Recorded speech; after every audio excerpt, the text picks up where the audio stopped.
From Berlin to Toronto, Maastricht to Los Angeles and London, Irish expatriates based all over the world will be flocking home this week to vote in what looks set to be a knife-edge abortion referendum. Cambridge, Oxford, London and Nottingham universities have opened up bursaries to help students fly to Ireland for the historic poll on Friday, while elsewhere voters have got funding from friends and family to make their voice heard. "I feel so strongly about this. I want my vote counted," said Amy Fitzgerald, 38, who recently migrated to Canada. Her husband surprised her with a birthday present of a €1,200 return ticket home to vote yes to rid the Irish constitution of a controversial 1983 amendment that in effect made abortion illegal. "I've a friend who had an abortion years ago and she didn't tell anyone. All my pregnancies were happy ones, but I just do not understand why it's any of my business or anyone else's to force women to do what she had to do or that they had go through this on their own and in silence," she added. Kieran McNulty, a postgrad student in the London School of Economics, is also booked to go home. "In studying law in Trinity in Dublin, I realised how difficult it was, because of the Constitution, to make the law more compassionate. Quick guide, thank you for your feedback." Referring to the thousands of women who have to travel to the UK for abortions every year, he added, "We can't just keep shoving women over to Liverpool. We have to face up to reality and anything I can do to influence the outcome I will do. That's why I'm going home. If the No campaign won on one vote, I would feel terrible.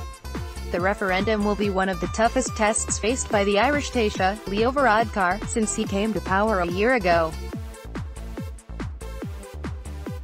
He is under pressure to deliver a decisive yes to remove the near-total abortion ban from the Constitution and leave decisions on the matter to Parliament, as in the UK. The Eighth Amendment protects the right to life of the unborn, and means legal abortion is impossible in Ireland, even in cases of rape or fatal fetal abnormality. Two opinion polls released on Sunday showed the Yes campaign increasing its lead, appearing to reverse a trend that had suggested the race had tightened in recent weeks. A group of young Irish expats at a rally in support of the Yes campaign in Wapping, East London. Photographed David Levine for The Guardian. But the yes-voting Irish diaspora is taking nothing for granted. "We're all a little bit on edge at the moment because the polls are so close. I think every vote is going to count and I feel privileged that in Berlin I'm close enough to get home and I can afford it," said Sonia Rohan, a 24-year-old postgrad student who is flying back on Thursday. Emotions are running high among those making the journey. Sharon Canavan, 28, in Warwickshire, was determined to go home to vote yes after experiencing complications in a pregnancy while in the UK. "I have 3 boys. I experienced some complications in my second pregnancy and was hospitalized for 8 weeks. The care I received in the UK was second to none. My life was put as the priority. I already had a little boy and a husband back home. I was induced early. He was fine, and I was fine. But it made me realize that I don't want to be in Ireland if it happens again. Or something worse happens," she said. Oxford diplomat, at Oxford diplomat, tears poured silently down my face at Oxford Student Council YST. A small number of Irish students sat in the middle of the room as our motion to fund Irish students to go.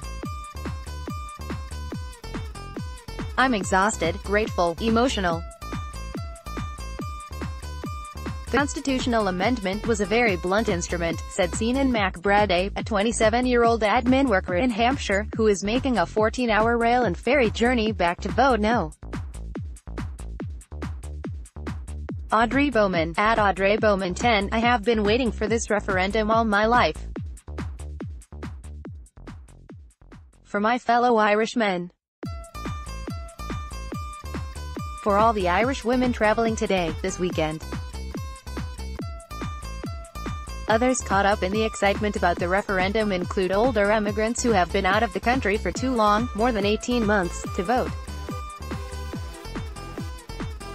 They have launched a "I have been waiting for this referendum all my life." On Thursday night, more than 200 people gathered in Wapping, East London, to show support for the Yes campaign. On Friday, a similar rally for the No side was organised by the campaign group London Irish United for Life. Blythe Carroll, a Yes supporter who set up a GoFundMe page to raise money for a flight home from London, photographed David Levine for The Guardian. One woman who backs the No campaign said she and a group of people in the British capital had got together last February in anticipation of the referendum. "The perception in the media here is that we believe the unborn should be protected and the Eighth Amendment saved," said Lawasni de Brosa. Blythe Carroll, 21, a Yes supporter, has had her travel funded by an Irish citizen who had lost his right to vote after living out of Ireland for too long. "I set up a GoFundMe page and somebody was kind enough to give me some cash to get home," she said.